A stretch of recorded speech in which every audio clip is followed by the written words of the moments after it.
Se ti dicessi che più dell'80% dei dolori cronici persistenti, che quindi durano da più di 3 mesi, sono di natura nociplastica, in altre parole psicosomatica.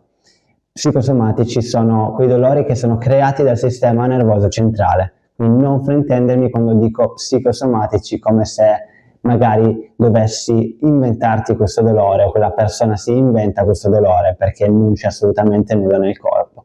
No, c'è qualcosa nel corpo, ovviamente il dolore viene sentito a livello corporeo, ma è perpetuato e creato da un cervello che è diventato ipersensibile.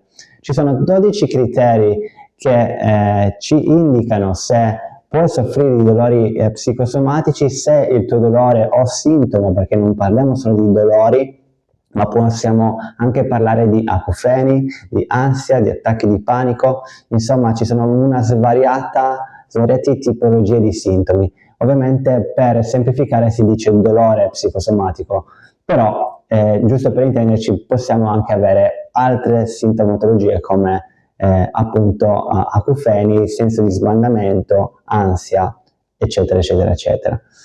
Ora, chi sono io per dirti questo? Mi chiamo Alessio Veneziano, sono un fisioterapista. Dal 2021 aiuto persone che soffrono di dolori psicosomatici o nociplastici a ritornare a stare bene. Ho aiutato più di 100 persone tra online e di persona attraverso il mio programma terapeutico che si chiama Neurobalance. Ti invito a capire se puoi usufruire e beneficiare di queste informazioni, di questo programma direttamente dal link che trovi in descrizione. In questo video voglio innanzitutto capire puoi essere aiutato da me e se il tuo dolore è di tipologia psicosomatica. Se lo è, non c'è assolutamente nulla da più preoccuparsi, o meglio, non ci sono problematiche gravi che non possono essere risolte, ma possono comunque puoi andare a risolvere completamente al 100% se ti ritrovi in questa situazione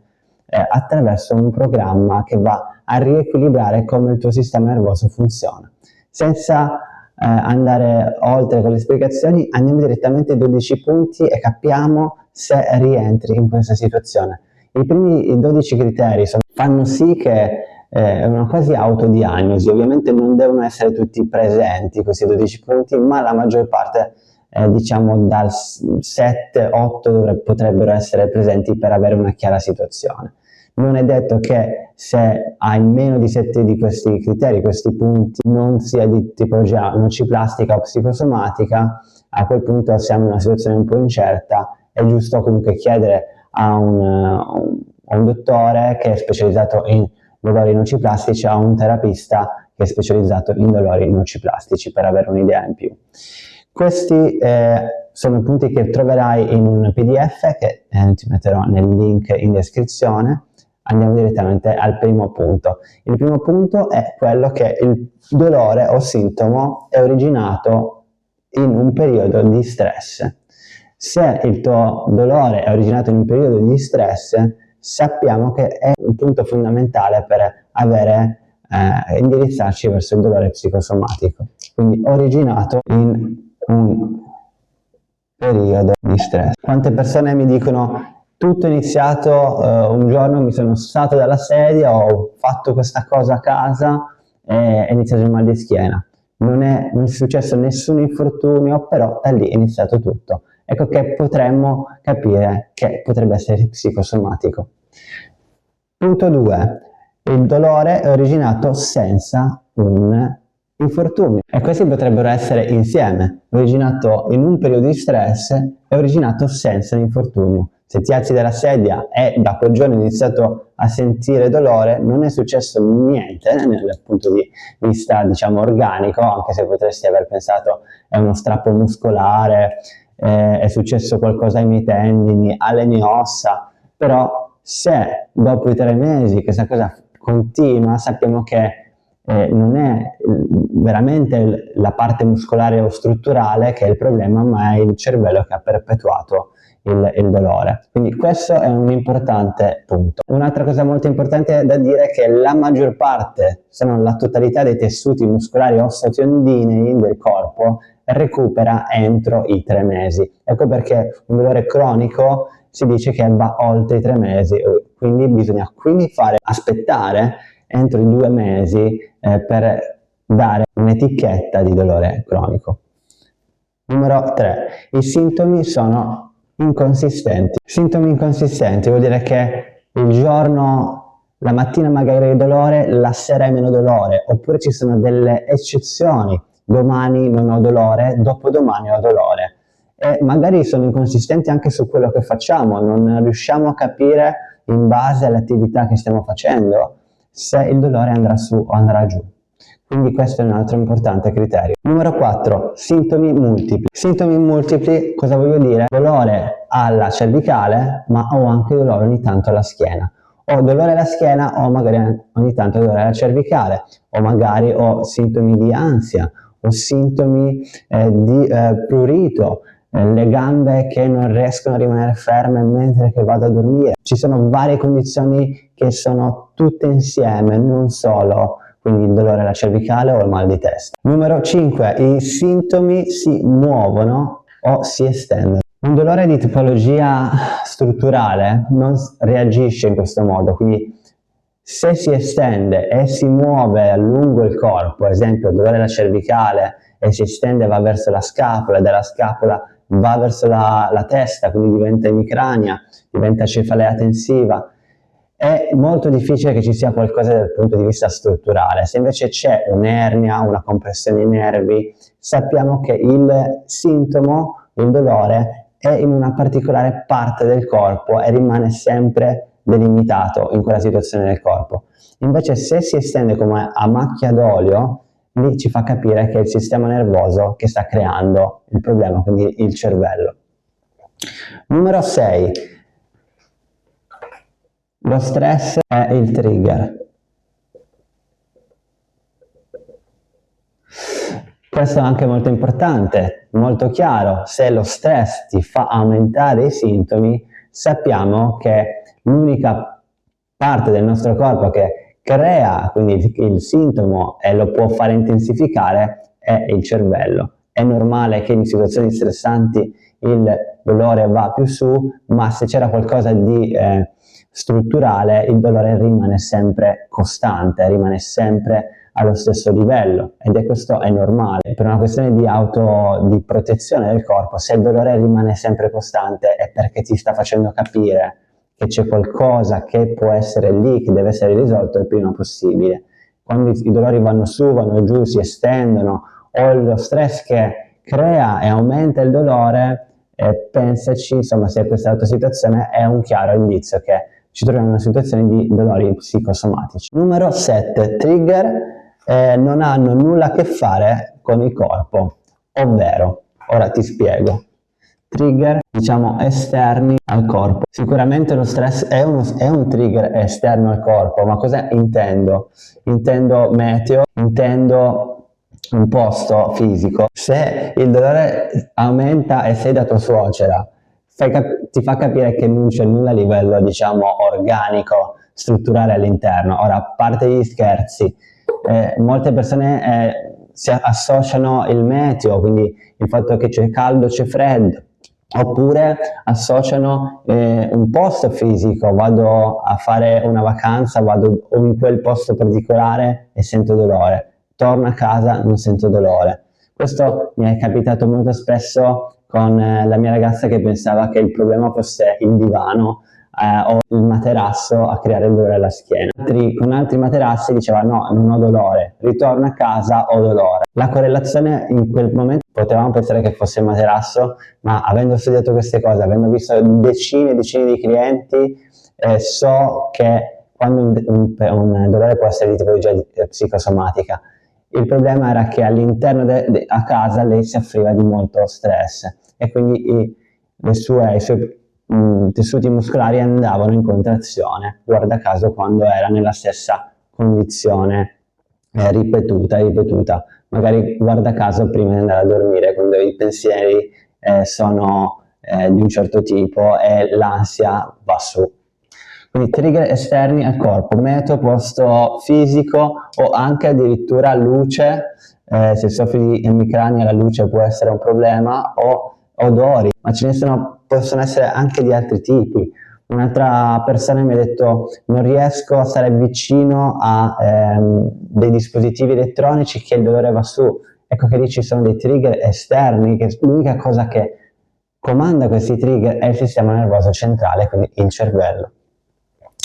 Andiamo al numero 8, sintomi simmetrici.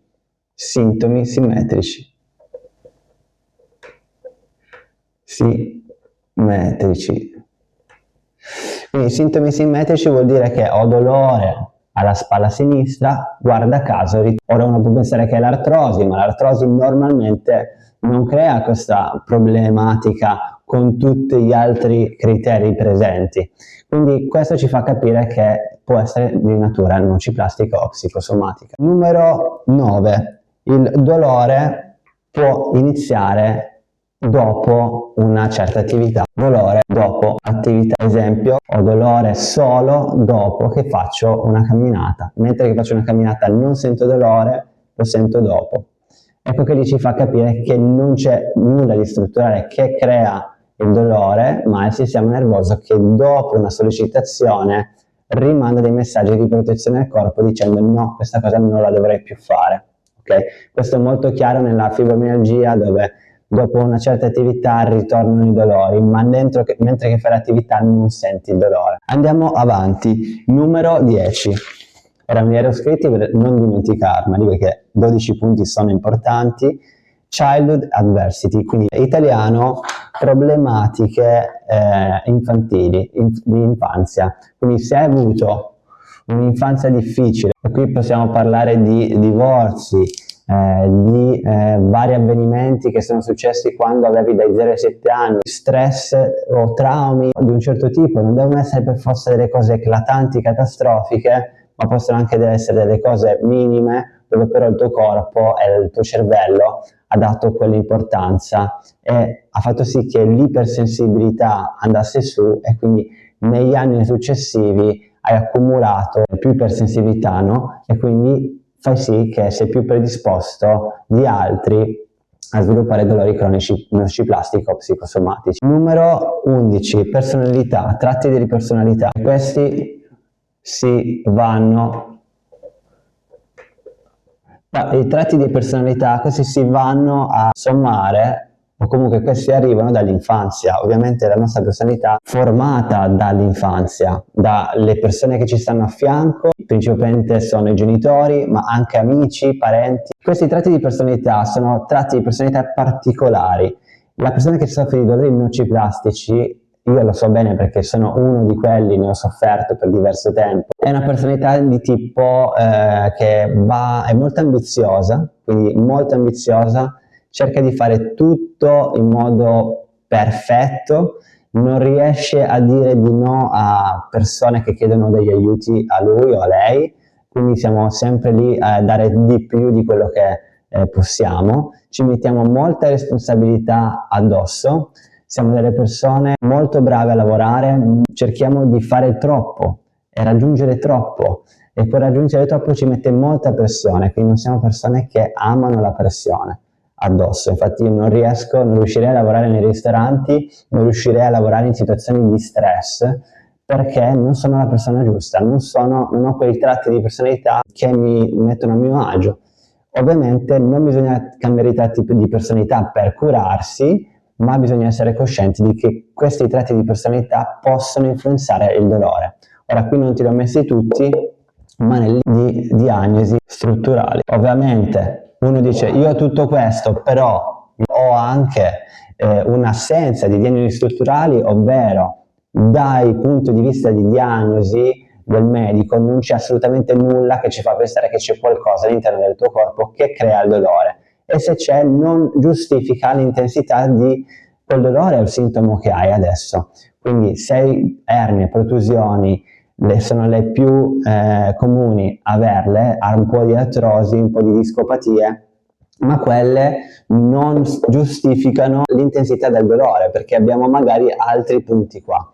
Questa è una diagnosi che puoi fare per te stesso.